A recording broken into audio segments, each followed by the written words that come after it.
So ఈరోజు క్లాస్లో మనం వచ్చేసప్పటికి స్టైల్స్ అనే ఆప్షన్ గురించి చూద్దాం. ఓకేనా? స్టైల్స్ అంటే ఏంటి? పర్టికులర్ సెల్స్లోకి మనము స్టైల్స్ అనేవి ఇవ్వటం. అవునా? ఏదైనా ఒక టెక్స్ట్ మనం ఇవ్వాలి, సో ఏదైనా ఒకటి క్రియేట్ చేయాలంటే దానికంటూ ఒక కలర్స్ అని లోపల టెక్స్ట్ ఇవ్వటం అనేది చేస్తూ వస్తాం. అయితే ఇప్పుడు నేను ఈ పర్టిక్యులర్ సెల్స్ కంటూ నేను ఫార్మాట్స్ అనే వాటిని ఫిల్ చేయాలి. దీనికోసం నేనేం చేస్తా, దీనికోసం స్టైల్ కోసము సో ఇక్కడికెళ్ళి డైరెక్ట్‌గా కలర్ ఫిల్ చేయటం, దానికంటూ టెక్స్ట్ కంటూ ఈ సెల్‌లో ఈ టెక్స్ట్ ఉండాలని చెప్పేసి ఇది ఇస్తూ ఉన్నాను. లేదా ఈ పర్టిక్యులర్ సెల్స్‌ని సెలెక్ట్ చేసుకొని నాకు బోర్డర్స్ కావాలంటే నేను బోర్డర్స్ అనే వాటిని ఇస్తూ వస్తున్నాను. అయితే ఇవి నేను అన్నీ ఓన్‌గా క్రియేట్ చేసుకుంటూ వస్తున్నా. అలా కాకుండా నాకు ఆల్రెడీ ఇన్‌బిల్ట్‌గా మనకి సిస్టమ్‌లో కొన్ని స్టైల్స్ అనేవి క్రియేట్ చేసేసి ఉంటాయి. అలా క్రియేట్ చేసేసి ఉన్న స్టైల్స్ మొత్తాన్ని మనం ఇక్కడ యాక్టివేట్ చేసుకుంటూ వస్తాం. డైరెక్ట్‌గా సెల్ స్టైల్స్‌లోకి వెళ్ళండి. ఇక్కడ మనకి కొన్ని డిఫరెంట్ స్టైల్స్ అనేవి ఆల్రెడీ ప్రిపేర్డ్‌గా ఉంటాయి. ఓకేనా? మీకు బ్యాడ్ అంటే ఇక్కడ ఈ ఫార్మాట్‌లో ఈ ఏదైనా ఒక డేటా తీసుకున్నారు. ఈ సెల్‌లో నాకు అవసరం లేదంటే బ్యాడ్ సో ఇలా ఇచ్చేసేయండి. అంటే అందులో మీకు రెడ్ కలర్ ఫిల్ అవి ఉండాలి. టెక్స్ట్ కూడా రెడ్ కలర్‌లో రావాలి. మనం ఏమి ఇవ్వక్కర్లా. ఆటోమేటిక్‌గా ఆ స్టైల్ అనేది ఏమవుతుందో అక్కడ క్రియేట్ అయిపోయి ఉంటుంది కాబట్టి, పర్టిక్యులర్ డేటాని మీరు సెలెక్ట్ చేయటం, మీకు కావాల్సిన స్టైల్ ఏదైతే ఉంటుందో సో హెడ్డింగ్ 1సా లేకపోతే హెడ్డింగ్ 2 ఆర్ హెడ్డింగ్ 3 పర్సెంటేజ్ ప్రకారంగా కూడా ఇవ్వాలనుకున్నా సో అలా కూడా మనము వాటిని ఇచ్చేస్తూ వస్తాం. ఓకేనా? లేదు మీరే క్రియేట్ చేసిన స్టైల్‌నైనా అందులో యాడ్ చేసేసుకోవచ్చు. ఈ పర్టిక్యులర్ సెల్‌లో కలర్ ఇచ్చారు. మీరు బోర్డర్స్ ఇచ్చారు. సో, అలా కూడా మనం ఫిల్ చేసేసుకొని న్యూ సెల్ స్టైల్ అని ఇచ్చేసి ఇక్కడ మీరు స్టైల్ నేమ్ ఇచ్చేసి ఓకే అనండి. ఫిల్ అయిపోతది. లేదు మీరేమైనా ఎడిట్ చేయాలంటే ఫార్మాట్ అని క్లిక్ చేస్తాం. సో, ఫార్మాట్ అని ఇచ్చేస్తే ఇక్కడ ఆటోమేటిక్‌గా జనరల్ సపోజ్ మీరు కరెన్సీ సింబల్స్ అలాంటివి ఏమైనా ఇవ్వాలంటే వాటిని కూడా యాడ్ చేస్తాం. So, okay. ఇఫ్ సపోజ్ మీరు అలైన్‌మెంట్స్ అంటే లెఫ్ట్ సైడ్ రావాలా, రైట్ సైడ్ రావాలా, యాంగిల్‌లో రావాలా, సో బోర్డర్స్ అనేవి ఇవ్వటం. Fill colour. సో గ్రీన్ వద్దు వేరే కలర్‌లో ఫిల్ కావాలి. సో అలా ఫిల్ చేసుకోవటం. ఫిల్ ఎఫెక్ట్స్ అంటే లోపల కొన్ని ఎఫెక్ట్స్‌లోకి మనం సెట్ చేసుకుంటా వచ్చేస్తారు. సో ఎనీ 2 కలర్స్ అని ఇస్తాం కాబట్టి. సో అలా అయినా మీరు సెట్ చేసుకొని ఓకే అని అనండి. So click on okay. Style 1 అనే నేమ్ తోటి నాకు అక్కడ క్రియేట్ అయిపోయిందా లేదా? అలా మనం ఓన్‌గా అయినా సరే స్టైల్స్ అనే వాటిని క్రియేట్ చేసుకోవచ్చు. లేదా ఇన్‌బుల్ట్‌గా ఉన్న స్టైల్స్‌నైనా అప్లై చేసుకుంటా వచ్చేస్తాం. నెక్స్ట్ మనకొచ్చేసప్పటికి టేబుల్. ఓకేనా? సో, మనము ఏదైతే మనకి టేబుల్ ఉంటుందో, ఒక టేబుల్ అనేదాన్ని తీసుకొని, ఆ టేబుల్‌ని మనం format as a conditional formats అని అంటున్నాం. Or format as an a table అని తీసుకుంటున్నాం. So, format as an a table అంటే ఏంటంటే, ఇక్కడ డిఫరెంట్ స్టైల్స్ ఆఫ్ టేబుల్స్ ఉంటుంది. సో, ఇది మనం టేబుల్ కింద రిప్రజెంట్ చేస్తున్నాం. అలా మనం క్లిక్ చేయంగానే టేబుల్‌లో ఏదైనా ఒక స్టైల్‌ని మీరు సెలెక్ట్ చేసి ఇవ్వగానే ఆటోమేటిక్‌గా టేబుల్ ఏమవుతుంది మనకి ఆ స్టైల్‌లోకి రిప్రజెంటేషన్ అనేది అయిపోతుంది. Then onwards click on okay అంటే ఏమైపోయింది ఇప్పుడు ఆ టేబుల్ అనేది మనకి ఆ స్టైల్‌లోకి వచ్చేస్తుంది. సో, ఎప్పుడైతే మీరు టేబుల్‌ని తీసుకుంటున్నారో సో, ఇక్కడ మన టేబుల్‌ని తీసుకుంటున్నాం గదా! సో, ఈ టేబుల్‌ని తీసుకుంటున్నప్పుడు మీరిక్కడ టేబుల్ స్టైల్ ఆప్షన్స్ అనేది వస్తుంది. ఓకేనా? ఈ టేబుల్ స్టైల్స్‌లోకి వెళ్తే సో, ఇక్కడ మీకు డిఫరెంట్ టేబుల్ స్టైల్స్ ఉంటాయి. మీకు కావాల్సిన టేబుల్ స్టైల్ ఆప్షన్స్ ఏవైతే ఉన్నాయో వాటిని అప్లై చేసుకోండి. ఆటోమేటిక్‌గా మనకేమవుతుంది అక్కడ ఆ టేబుల్ స్టైల్ అనేది అప్లై అయిపోయి వచ్చేస్తుంది. సో, ఇక్కడ చూడండి టేబుల్ స్టైల్ ఆప్షన్స్ ఉన్నాయి. టోటల్ రో, last column, branded columns, first column ఇక డిఫరెంట్‌గా ఉన్నాయి మనకి. సో, వీటిలో మీకు ఏ నేచర్ కావాలంటే ఆ నేచర్స్‌ని ఫిట్ చేసుకుంటాం. పైన ఇక్కడ బటన్స్ లాగా కనిపిస్తున్నాయి కదా! వాటిని ఫిల్టర్ బటన్స్ అంటారు. అవి మీకు కావాలనుకుంటే యాడ్ చేస్తాం. లేకపోతే లేదు. క్లోజ్ చేసేసుకోండి ఫిల్టర్ బటన్స్ అనే వాటిని. సో, అలా మనం అక్కడ ఫిల్టర్ బటన్స్ ఇస్తాం. So, next one summarise with pivot table అని ఉంది. సో, ఈ డేటాని మనం పైవట్ టేబుల్‌లో కన్వర్ట్ చేయాలి. సో, ఆ పైవట్ టేబుల్‌లో కన్వర్ట్ చేయటం ఎలా అనేది నెక్స్ట్ మనం ఫర్దర్ క్లాసెస్‌లో పైవట్ టేబుల్ గురించి చెప్పుకుందాం. అప్పుడు మనం ఆ పైవట్ టేబుల్ గురించి అక్కడ డిస్కస్ చేసుకుందాం. ఓకేనా? Next one insert slicer. So, ఒక స్లైసర్ అనే దాన్ని తీసుకోవటం. సో, స్లైసర్ అని ఇవ్వండి. ఇక్కడ నేమ్స్ పరంగానే నాకు కావాలనుకుంటున్నా. అంటే నేమ్ అండ్ సబ్జెక్ట్ అని తీసుకున్నారనుకుందాం. ఓకే. సో, ఇలా ఒక 2 బాక్సెస్ లాంటివి వచ్చేస్తాయి. సో, ఇప్పుడేంటంటే ఇక్కడ నాకు కొంచెమే డేటా ఉంది టేబుల్. సో, నాకు క్లియర్‌గానే తెలుస్తుంది ఏ పర్సన్ ఎంత అనేది క్లియర్‌గా. బట్ ఇఫ్ ఇన్ కేస్ నాకు హ్యూజ్ డేటా ఉంది అని అనుకుందాం. ఓకేనా? చాలా ఒక 100 to 150 మెంబర్స్ స్టూడెంట్స్ ఉన్నారు. సో, నాకు ప్రతి ఒక్కరిది ఇక్కడ ఎగ్జాక్ట్‌గా వెళ్ళి ఆ పర్సన్‌ని నేను సెర్చ్ చేసినా ఎక్కడుంటారనేది చూడలేం, కష్టం గదా! అలా గాకుండా ఇలా ఒక స్లైసర్ వస్తే, ఈ స్లైసర్‌లో మనకి నేమ్స్ వచ్చేస్తాయి అన్ని. ఏ పర్సన్‌ది కావాలో మీరు జస్ట్ క్లిక్ చేయంగానే ఆ పర్సన్ ఇక్కడ యాక్టివేట్ అయిపోయి వచ్చేస్తది. ఆ ఒక్క పర్సన్‌ది డేటా మాత్రమే ఉంటుంది. లేదు, కంట్రోల్ హోల్డ్ చేశామనుకోండి, ఇద్దరు ముగ్గురియన్నా మనకిక్కడ క్లియర్‌గా డేటా అనేది వచ్చేస్తుంది. అలా మీకు ఆల్ సో, ఇక్కడ క్లోజ్ అని ఉంటే ఆప్షన్‌ని క్లిక్ చేస్తే క్లోజ్ అయిపోతుంది. సో, రాగిణి అనేది సెలెక్ట్ చేస్తే సో, తను ఒక్కదానిది మాత్రమే డేటా వస్తుంది. అలా మనకు కావాల్సినవి వరకు మనం హోల్డ్ చేసుకుంటాం వస్తాం. సో, కంట్రోల్‌ని తీసుకోండి. ఓన్లీ 74 వచ్చిన పర్సన్స్ డీటెయిల్స్ అలానే చూపిస్తుంది. అంటే నేను తీసుకున్న ఒక 3 పర్సన్స్‌లో ఎగ్జాక్ట్‌గా 74 ఎవరికొస్తదో వాళ్ళకి మాత్రమే డేటా చూపియాలి. లేదు 96 సో, ఇక్కడ 96 అనేది ఎవరికొచ్చిందో ఆ పర్సన్స్‌ని మాత్రమే చూపిస్తది. ఓకేనా? అంటే నేను తీసుకున్న రాగిణి, మధు, చిన్నాలో ఇలా ముగ్గురిలో ఎవరికైతే 96 మార్క్స్ ఉన్నాయో అది చూపిస్తది. 36 అన్నప్పుడు 36 తెలుగు సబ్జెక్ట్‌లో నంబర్ ఆఫ్ పర్సన్స్ రిపీట్ అవుతది గదా! అలా. So, clear?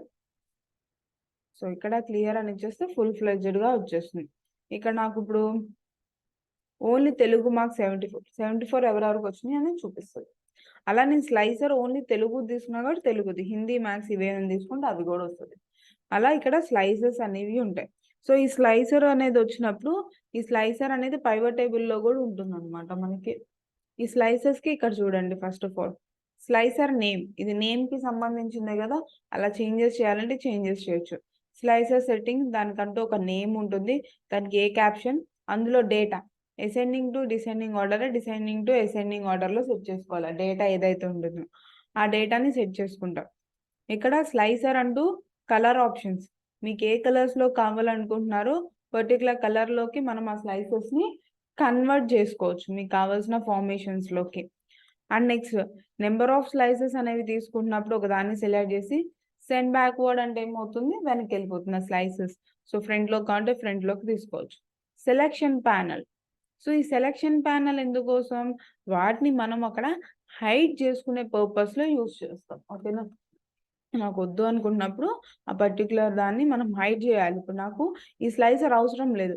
హైడ్ అని ఇక్కడ క్లిక్ చేస్తే హైడ్ అయిపోతుంది. దాని మీదే క్లిక్ చేస్తే అన్‌హైడ్ అయిపోతుంది.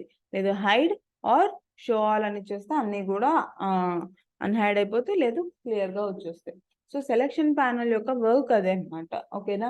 సో, వాటిని మనకు అవసరం లేకపోతే హైడ్ చేసుకుంటాం. లేదంటే అన్‌హైడ్ చేసుకొని తీసుకొనొస్తామన్నమాట. Next align. సో, అలైన్ అనేది ఇక్కడ మనకేం వర్క్ ఉండదనమాట. View grid lines. So, grid lines off చేయాలంటే గ్రిడ్ లైన్స్ ఆఫ్ చేసుకుంటున్నాం. సో, ఇక్కడ మనకొచ్చేసి స్నాప్ టు షేప్ అంటే పర్టిక్యులర్‌గా ఉన్నదాన్ని స్నాప్ టు షేప్ అంటాం. సో, దాని గురించి నేను తర్వాత ఎక్స్‌ప్లెయిన్ చేస్తాను. అలైన్ అనేది మనకి పిక్చర్ షేప్స్ ఉంటుంది గానీ, అక్కడ మనం అలైన్, మిడిల్ అయి ఏం చేయమనమాట. ఓకేనా?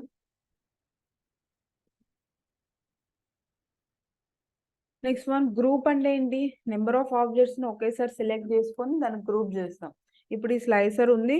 కంట్రోల్ హోల్డ్ చేసి దీన్ని కూడా సెలెక్ట్ చేయండి. అప్పుడే కదా గ్రూప్ హైలైట్ అయిందా లేదా నాకిప్పుడు? సో, ఇప్పుడు ఈ గ్రూప్‌లోకెళ్ళి మీరు ఒకటే గ్రూప్ అని ఇచ్చేస్తే మొత్తం కలిపి సింగిల్ గ్రూప్ అయిపోతుందనమాట. ఓకేనా? సో, ఇలా గ్రూప్ అయిపోయిన దాన్ని ఇక్కడ మనం అన్‌గ్రూప్ అనిస్తే అప్పుడు స్లైసెస్ సెపరేట్ అవుతది. లేకపోతే స్లైసెస్ కింద ఉండవు. మొత్తం గ్రూప్ అయి ఉంటుంది కాబట్టి.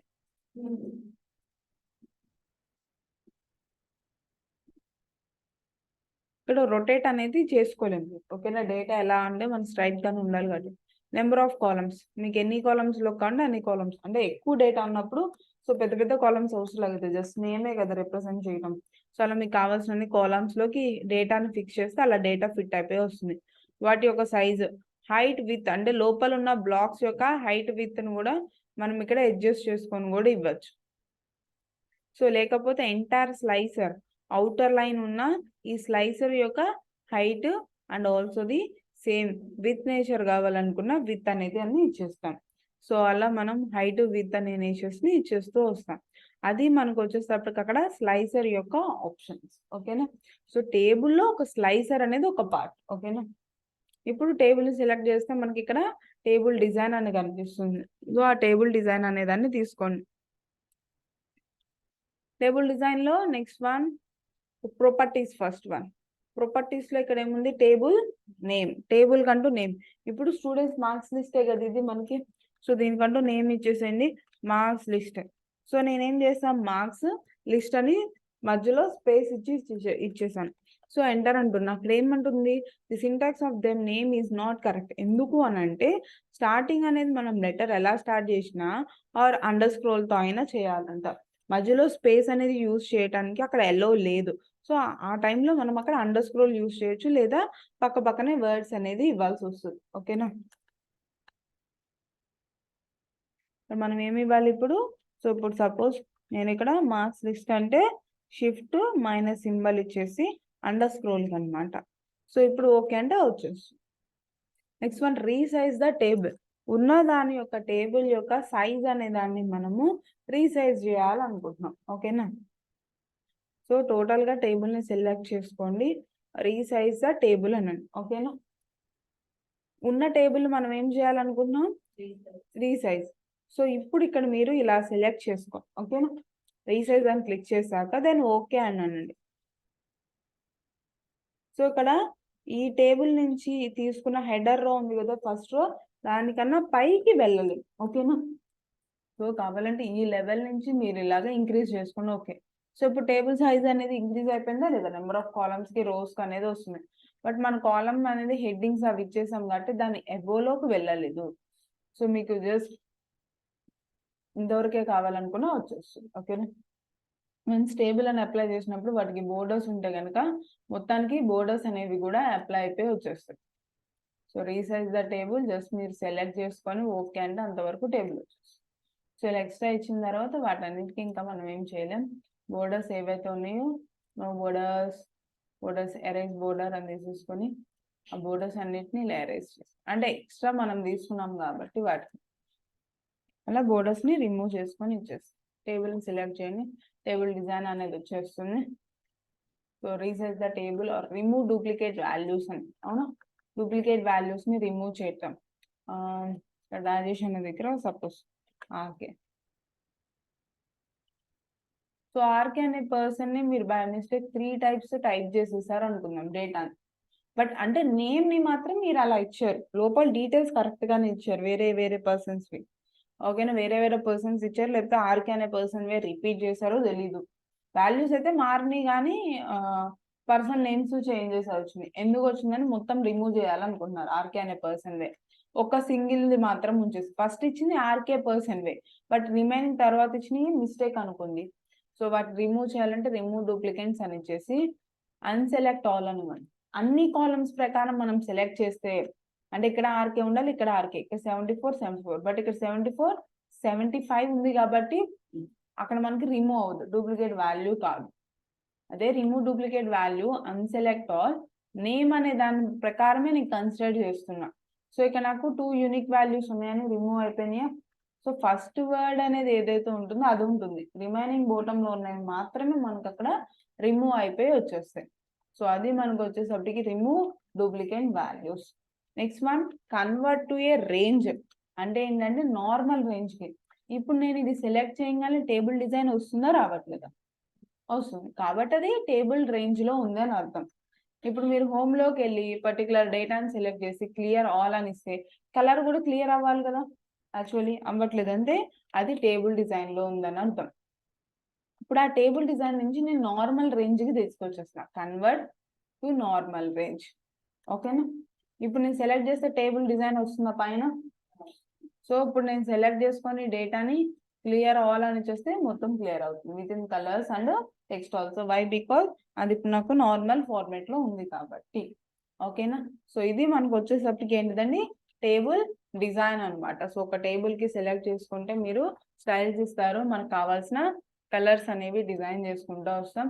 ఇది ఎక్స్పోర్ట్ అంటే ఎక్స్పోర్ట్ చేసిన టేబుల్ టు బ్రౌజర్స్ లో కానీ వాటిల్లో కానీ జస్ట్ బేసిక్ లెవెల్లో మనకు అది అవసరం ఉండదు. ఓకేనా, సో ఇది మనకు వచ్చేసరికి ఏంటిది, హోమ్ లో sales styles and format as a table.